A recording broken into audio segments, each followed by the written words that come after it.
Tarumbeta italia katika anga. Like this.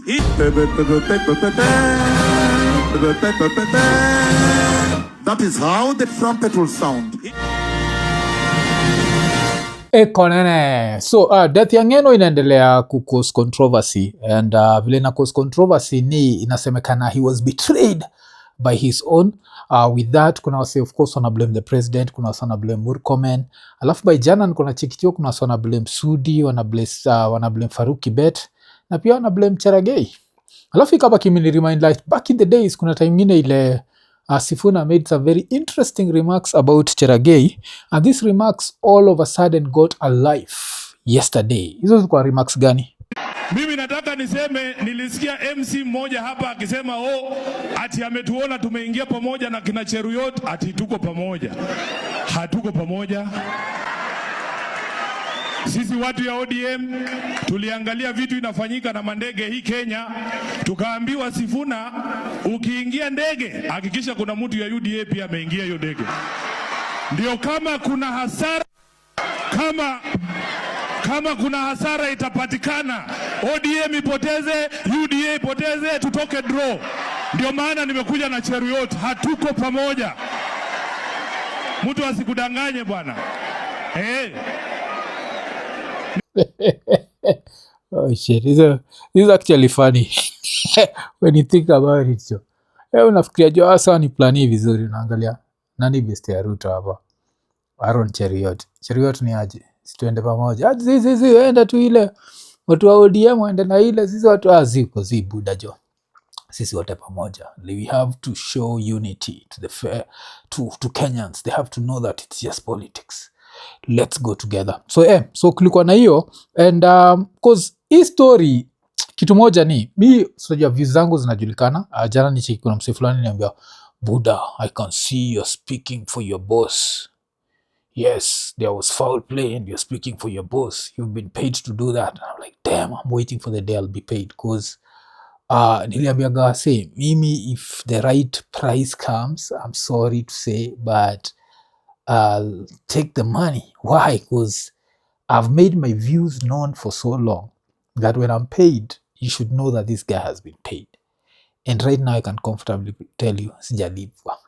Ile siku tachikijua nimekuja hapa niko tuache yote kwa mikono ya Mungu. Unajua ni Mungu akishachagua leader, sasa sisi tukiwa kwa binadamu yote enjoy raha imelipwa jo. As long as una fight religion, which is the president's biggest weapon, because if you walk away from religion, what's Ruto left with? That's what he convinced you with last time. Ile time alikuwa analia kwa church. So but now so personally, if you ask me, was there any foul play on Saturday? I don't think so. It just looks like a situation whereby the weather did what the weather does to plane helicopters. But kuna mse moja anaitwa Gachagua, and Gachagua has decided to die on that hill. Yame decide kukufa kwa the hill of there was foul play. So alienda hapa akisema vile yeye na nani walikuwa pamoja, yani walikuwa mabeste, mpaka anasema jo naitwa nini, Ng'eno wept. Kwa hii Bible ya Gachagua kuna Ng'eno wept. Wacha tusikize. Kuna madhina gawito ni agotuonekanira. Ndio niite viongozi niseme jambo moja. The Honorable Johana Ng'eno is my great friend, and he is my political ally and a confidant, and he has been very close to me for a very long time. In Kisumu, he called me before I was hounded out of office, and he told me what William Ruto is planning, and he was very disturbed. And he felt that by Ruto doing what he intended to do, he would destabilize his own government.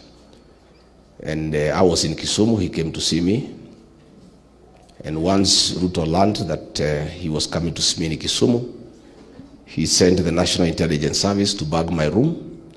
Nakunga hii story ya Gachagua's room being bagged. This is actually, he's very consistent with it, because I remember around the time ile alikuwa anaenda kwa impeached, alisema that his room was bagged.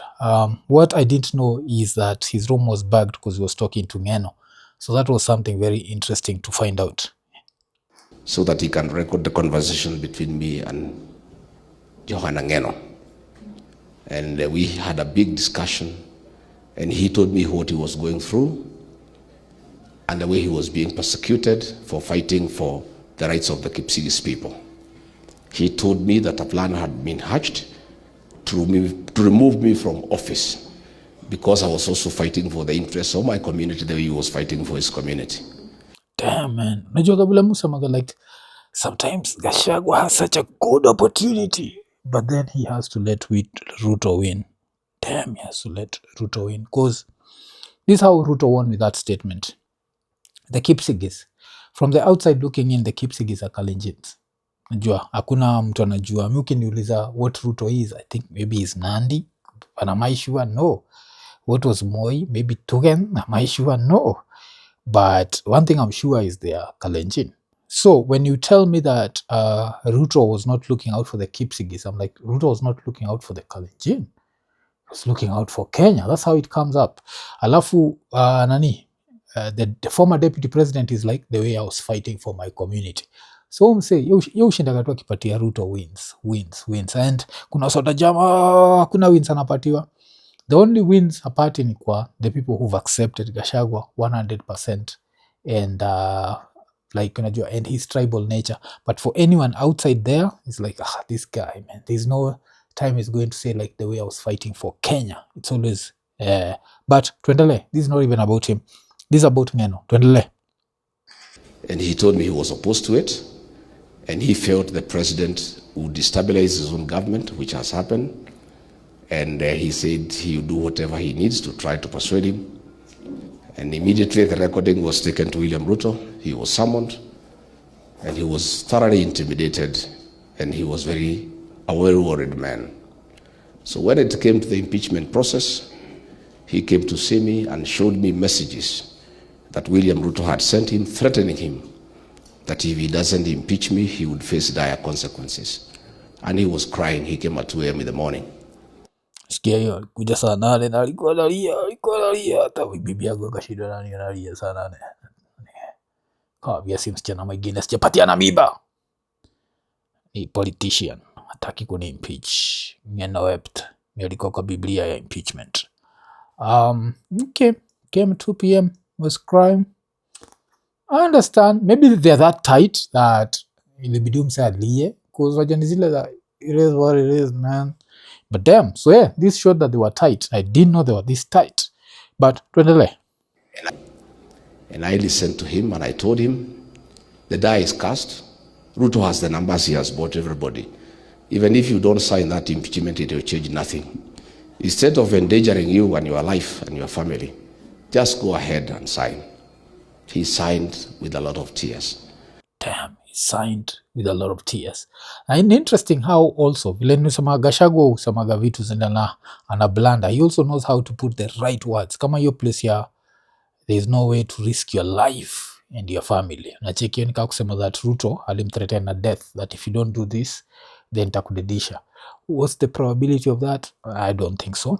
Because vile tu nani amesema Gachagua, that yes, he had already been impeached because the war that Gachagua had was that the opposition was not on his side. Najua alikuwa ban enough bridges na zile stories zake za shareholder and all that nonsense. So he, like, as soon as now all Nini needed was a few Rift Valley MPs, and then like his Nini was cast. Alafu but tuendele still. The same happened to Muhammad Ali, the MP for Nyari. He was also thoroughly intimidated, and he shared me with the messages Ruto was sending them from the United States. Since then, I've been talking to Ng'eno, and he has been under a lot of siege from Kipchumba Murkomen and Aaron Cheruiyot. Damn, okay, Kipchumba Murkomen and Aaron Cheruiyot. If you don't know story ya Kipchumba Murkomen, watch ile reaction nilifanya jana asubuhi, na kwa the reaction tuko tunabonga juu ya the original tweets from Jacob Juma, where Jacob Juma was saying that Kipchumba Murkomen kuna time amepigwa na Ng'eno. Najua. But this, remember that time, Murkomen was not the CS for internal security. As soon as he became the CS for internal security, your day key swings different. Najua. At that point, man, you control the police. And when you control the police in this country, a lot of things can happen. si lazima niseme, but can you change the weather? I don't think so, but so yeah, kulikuwa nayo na pia another thing hapo amesema ni Muhammad Ali. Kwa Muhammad Ali pia alikuwa intimidated. Okay, damn, makes sense, but I have to ask myself, for Ruto to like threaten you, you must have something that he feels like it's a secret or something he can hold you by the nuts now. So for Muhammad Ali, I don't understand. Najua for Ng'eno na understand ni ile anaweza kuwa recalled alafu asishinde tena because ame betray the tribe, but for Muhammad Ali I'd want to know which is this thing that Ruto had on him, that Ruto was still able to like blackmail him, trying to suppress his ambition to be the leader of the Kipsigis community. Talking of history ya Kipsigis community, I'll come back to story ya Gachagua, but I received a very interesting message. Kile musemaga ni I'm always learning, and as I was saying, from the outside looking in, when I look at when I look at what they called then I see the Kalenjin, I don't see Kipsigis, and I don't see what. So kuna mse fulani aliniandikia, hi Mwaf, I just watched your video reacting to Honorable Ng'eno's death. I agree with you that it's an accident due to bad weather, but there's something you should know. I am Kipsigis, and I know a few things that I think you should know. He was really fighting against land grabbing. One of the videos that you have played is one of him confronting the police, asking why they were killing people. That's a very interesting story. It was until Morara was in your show during the Friday Live that I knew who was grabbing that land. Damn, kumbuka ile show ya Morara. Okay, then akaendelea. You can confirm from the video what he said about that land, and then you connect it to Ng'eno. There's also another story that I think you should know. Just last month, January, the Senate Majority Leader, Aaron Cheruiyot, tried to grab some land that belongs to the multinationals formerly known as Unilever, but is now under the Brown's Plantation Company. The guy had fenced over 400 hectares and claimed that it was his, together with Nelson Koech, the man who said police should shoot to kill and apologized recently. Okay, then akaendelea. Other than that, the late Ng'eno was also seen as the possible inheritor of the kingmanship after Ruto in the Kalenjin land and really fought for the Kipsigis. So yes, that was interesting, because from the outside looking in, I didn't know there was a difference. Mimi najua nikiona naona tu Wakalenjin, kumbe kuna Kipsigis, kuna this. So yeah, this was the message that nilibaki nimepata jana. So yeah, that gave me some context on what was happening, and afu mechiki vileo jina Aaron Cheruiyot may come up, and hapo mbeleni bado the name Aaron Cheruiyot will still come up. Najua that's the one name that nimekuwa nikicheki inashinda ikikama up. But yes, wacha to go back to naitwa nani jo, Gachagua. As late as last Sunday, we talked with Ng'eno, and I told him I'll go through Bomet, and he did encourage me to go through Bomet. After I went to Bomet, I was well received. He called to thank me for articulating the challenges facing the people of Kipsigis community. We don't want to say anything, but we want to call for thorough investigations so that the truth can be known. The Kipsigis people have had many challenges. Anytime a leader has emerged to lead the community, he has faced challenges. Kipkalia Kones also died in a helicopter crash, and was a great leader of the Kipsigis community. Johana Ng'eno has died in a crash. Damn, okay. Sikuwa najua Kipkalia Kones alikuwa Kalenjin. Yes, of course, died in a crash. Did I follow up story ya Kipkalia Kones? Not that much. Have I ever had the theory that he was killed? Yes, I've had that theory. Do I think this other guy was killed last week on Saturday? I'm still not convinced. That weather. And then kuna mpaka story ya helicopter. That's a whole other story, that specific helicopter. But tuendelee. As we call for investigations, I must say that Kipchumba Murkomen cannot be CS Interior, and the family of Ng'eno and the Kipsigis community and other Kenyans expect fair and transparent investigations, because Kipchumba Murkomen has been fighting Mheshimiwa Ng'eno. We want to ask President William Ruto to to ask Kipchumba Murkomen to step aside to allow for thorough investigations into the air crash.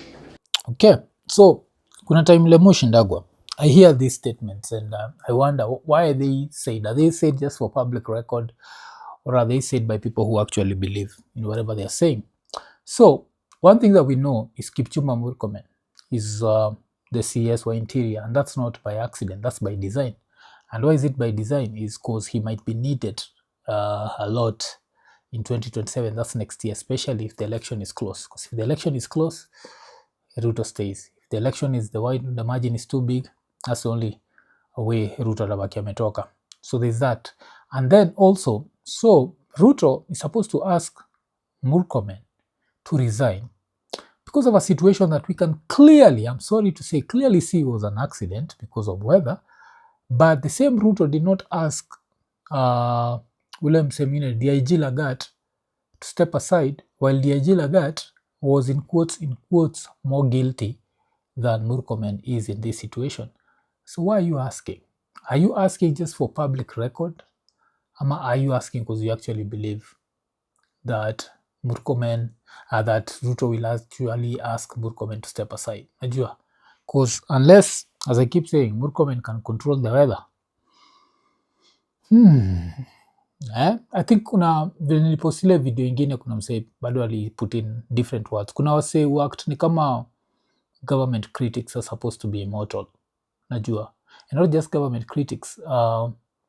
People act like politicians are supposed to be immortal. Politicians are just like us. They bleed like us.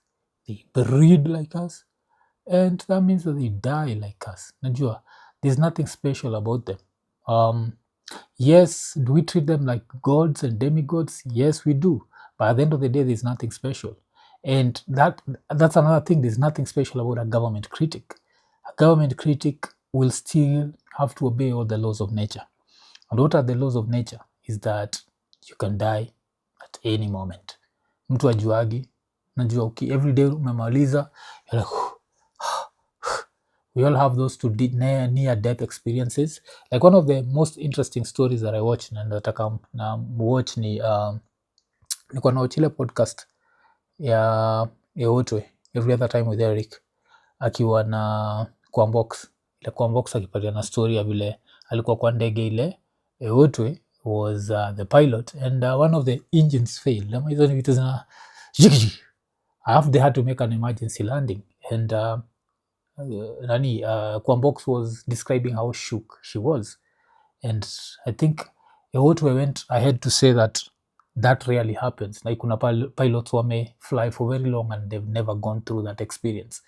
So you see, so kuna hiyo. So what, at that moment in time, Kwambox knew that was her last day on planet Earth. Yana so by the time alikuwa nashuka, people were so oblivious of what had happened that other people didn't know that that's how close they were to death that day. So that's the reality of life. You never know the time, you never know the hour. And for us to create this environment, this country where every time someone dies, we just look for that day aliongea mbaya juu ya Ruto and all of a sudden they were killed. Shit happens, man. Coincidences happen. Like, unaweza kuwa umekosana na Aaron Cheruiyot amejam na wewe, alafu nature ya mwejo imekutake out. Kumbe the guy is just lucky and but tuendelee. Alternatively, if the president must keep Kipchumba Murkomen, who is responsible for creating violence in Kenya, the CS Kipchumba and PS Remodomono are responsible for the violence that is going on in the country. They are the ones who are supposed to protect the people of Kenya, but they are the ones unleashing violence. You have seen international criminals who have been slapped with the sanctions by the United States have passports. These passports are being given by Kipchumba Murkomen, threatening the security of the country, the region, and the world. The RSF commanders are housed in Ruda, in a house guarded by the General Service Unit, and that is the work of Kipchumba Murkomen. His story, of course, RSF and them having passports. I think that story is so scary. But there's even another worse one. Kuna country waga inaenda pali ina treat watu ni kama wako less human. and your country ya guy yuko powerful sana, and apparently your country imenunua, is it like 5,000 hectares hapa Kenya, and they're going to build their own city.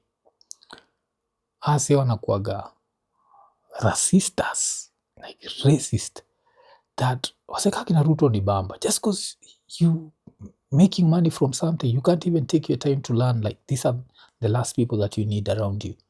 Hani waswatadedisha wa Kenya. Kumbuka history ya Delamere and the way the local communities used to suffer. Najua that Chomble character, mpaka he had to escape. After history yote lazima ange escape arudi kwao. That's what's going to happen. Wengine wakikuja, but that's the funny thing, man. Like Ruto hajaligi, as long as he makes money, doesn't care. Open the borders, make money. Open the borders, win an election with like a lot of aliens. You don't care. That's going to destabilize the country huko kwenda mbele, but doesn't matter as long as you stay in power. So that's the scary thing here, some way. Like, I don't know, man. Najuaga power corrupts, absolute power corrupts absolutely, but damn, man, at least worry about the country that you leave behind. Worry it, at least. If you can't worry for yourself, worry about mood. If mood will survive with the country that you leave behind after you retire from your presidency. The security of the country is under threat. The security of the region is under threat. And we are afraid that if Kipchumba Murkomen will be the CS Interior leading to the general election, he is going to create civil war in this country because he's the one responsible for violence. So if William Ruto cannot ask Kipchumba Murkomen to step aside, we ask that we get the Scotland Yard or the FBI to come and carry out independent investigations. The Scotland Yard or the FBI? Okay, the Scotland Yard or the FBI. I don't think. Man, I don't want them to investigate other things. I don't even want them to investigate maybe Ogola's crash. But this one crash, we are clutching on straws. This is just bad shit happening. These people landed in Asamekana. I think the new update was that the plane landed at 16:20, then took off 5 minutes later. The minute you land because of bad weather is the minute you should be like, you know what? This is a helicopter, this bad weather. There's always tomorrow. This is the best thing about Kenya ni pata kesho kajua kamewaka kako vizuri kabisa. Unajua, like just delay whatever you needed to do. You don't have to be in Nairobi. I think mtu akitravel, this is one of the things you have to put at the back of your mind, that everything might not go the way you want. You might not keep your schedule. So that's one of the things you have to have in the back of your mind. So if you decide that I have to travel today and I have to do this today and I have to, it can end up coming with very dire consequences. Dire consequences. Dire consequences. Into the air crash that caused the demise of Johana Ng'eno. We want to send our condolences to his family and the people of Emurdikir and the Kipsigis community and members of parliament. He was a great leader. He had great ideas. I have really lost a great friend, a confidant, a political soulmate, a man we shared many values. Damn, kuna vitu zuri naweza sema kwa politics. I've really lost a political soulmate. Nataka kuimagine mimi nimetoa hiyo ya ovyo. I really lost a friend, a confidant, and a podcast soulmate. Let's talk about podcast soulmate. Umesema nini? Huh? Okay. Yeah, but it seems these two dudes were tight, and if they were tight, of course Ruto knew they were tight because NIS know everything. So does this mean that this guy was in quotes betraying Ruto all this time? And who had great ideas for this country. So those are the challenges that we have as a country, but will surmount somehow. Neguadoito. Ni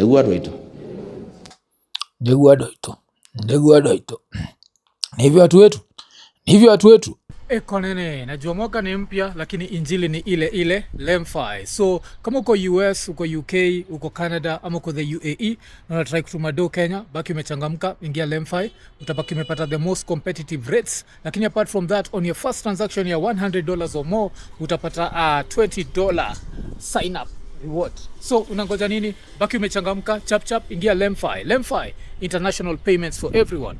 Konene. So let me go back to Umse. So, of course, history of Gachagua, one of the things that it's done is it's really pissed off a few people, especially I think maybe the closer family. So one of the things that are happy now if you come to Gachagua is the fact that he announced, allegedly announced this before it was even the family knew. Na alibaki ame-announce kwa rally. So people are receiving calls being asked like, hey, damn, nani amededi jo? Plane ya nani ime-crash? So kuna ubuda alikuwa amejam sana na Gachagua na akabaki ameamua kuaddress hiyo story akiambia Gachagua that at least have respect for the family. Alafu akaita hiyo place inaitwa ni ya Murura Dikir. Hiyo jina ni ngumu sana. Pia nataka kusema kwa watu ya Murura Dikir, tafadhali mutulie. Hii ilikuwa hali ya anga, na sasa nikiongea kama mtu ya familia, ningependa kuomba mheshimiwa our Deputy President. Now I'm not talking as a member of parliament, I'm talking as a family member. Metuonyesha madharau sana kama familia. Mimi mwenyewe nilikuwa ninapigiwa simu na watu ya familia wananiuliza, mheshimiwa, umeona mheshimiwa Rigathi Gachagua anasema nini kuhusu maneno ya Ngong? Mimi mwenyewe nikiwa MP, hata bibi yake, hata watoto yake, hata watu ya family, hata watu ya Murura Dikir au kuwa wamejua Ng'eno alikuwa kwa accident. Tafadhali nataka kuomba viongozi, don't be too petty. Maneno ya familia, they are very sensitive. Ng'eno alikuwa kiongozi ya taifa, alikuwa kiongozi ya Narok County, alikuwa kiongozi ya Murura Dikir. Maneno ya kifo tuweke kando kwa siasa. Tunaelewa na tunaomba mapilot, kama the weather is not good, don't fly. Murura Dikir. Okay, ni Murura Dikir. So I think we get from Ubudajo. Bado ame reiterate stories za weather, which of course I think vile nasema saizi Kenya is so divided that I won't be surprised kuna watu wanasema umeambiwa na Ruto useme ni weather. Don't fly. If the weather is not good and does not allow for you to fly, don't take off.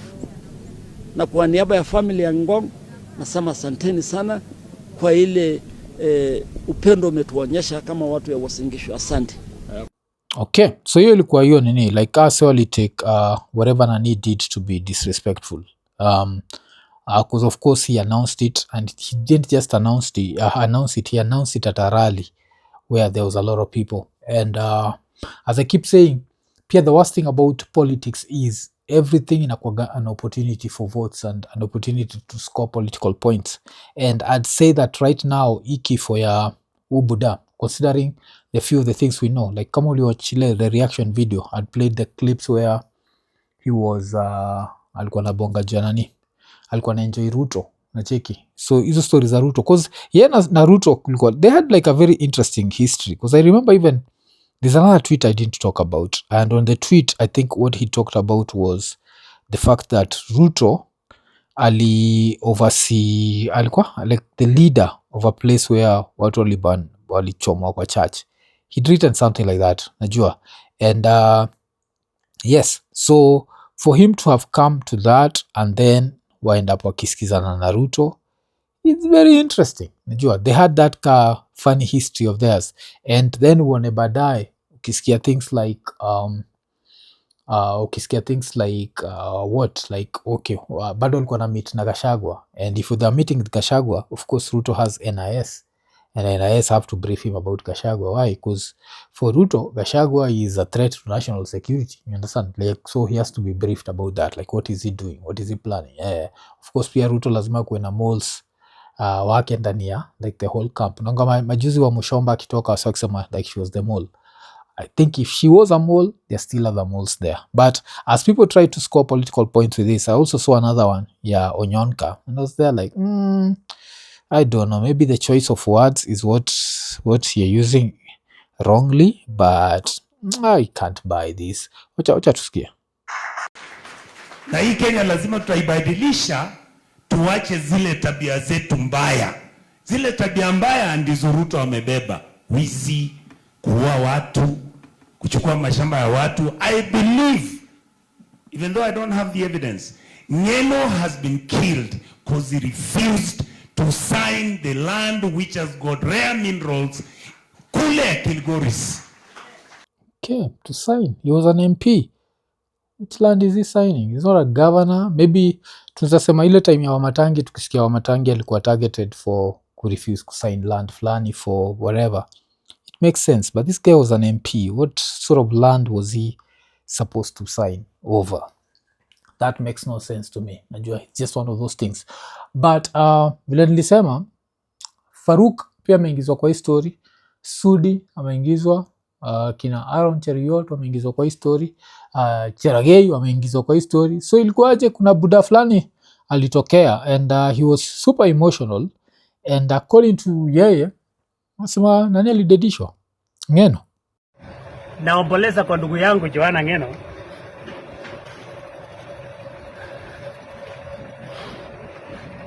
Naomba President Ng'eno amekufa. Na mimi nataka Farouk awekwe ndani. Na Sudi. Na Cheragei. Okay. So Farouk, Sudi, Cheragei wawekwe ndani juu ya nini? Wawekwe ndani juu ya nini? Okay.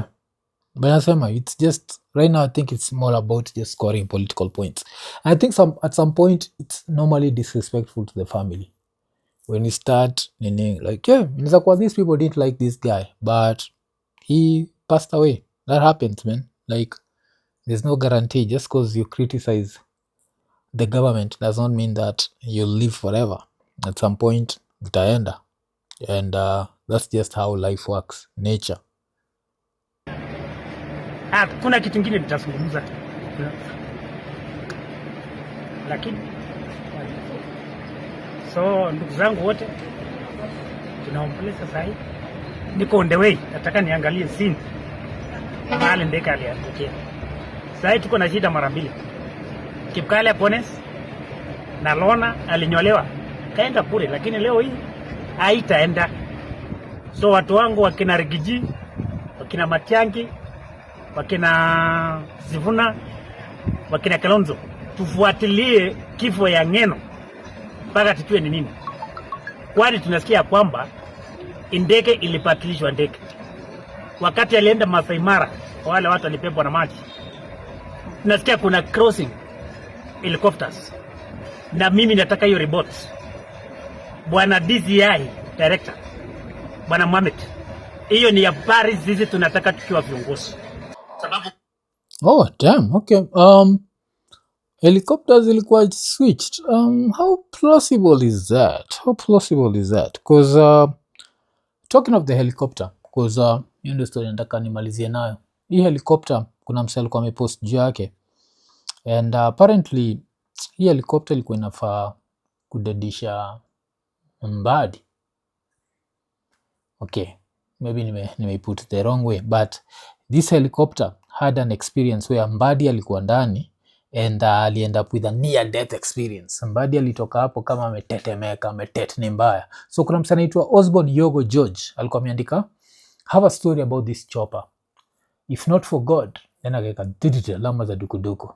I left Nairobi on this chopper to Kisumu as a single passenger and landed within the molasses plant compound. Later, my boss joined us in Kisumu on a commercial flight. We were scheduled to visit 3 counties the following day. The first meeting in Bomet for a physical audit of the FLOCA programs. Then on the actual day, this thing couldn't start. After a little while, the thing lifted slightly only to come down. The pilot made another failed attempt to lift off to the ground for a third time. The Cabinet Secretary, John Mbadi, Honorable Walter, and I were forced down and had to wait for around 2 hours for another chopper from Nairobi to replace this. Sikia hiyo. Then ikaendelea. The second incident happened on our way to Kisumu from Migori after a successful meeting with the president. We approached Kisumu from the Nyakach side of the lake when the storm hit so hard. Weather. It began to rain midway this trip. Kani rain, meandika train. We were pushed deep into the lake with heavy work and rain working us deep inside the lake. Apparently, we were still with Honorable Walter and the CS, John Mbadi, on this day. We prayed. I wish I could narrate what the experience was on that day. Well, God saved us and we landed in Kisumu. No one spoke until we got to the hotel.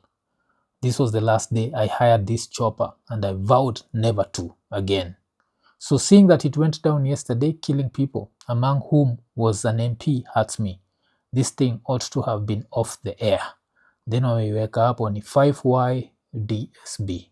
So this was a plane that was known for not only history, not only bad weather, but it was known to be a defective plane.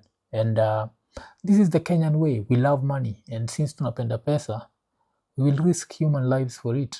So were there maybe shortcuts that were cut when it comes to service here, helicopter? Yes. Was it supposed to be out there? No. Was it out there? Yes. As a result, did it Nini? Okay, so maybe kuna watu wanaweza sema that specifically this guy was given that plane so that it could finish him off. But the other thing would be, if he felt like these people wanaweza maliza, why wouldn't he go around knowing about history helicopters here and there? That's number one. Number two, for Kenyan MPs, the reason why you use helicopters is because the road network is messed up. The road network was not messed up, and if the road network was safer, you'd still use the roads.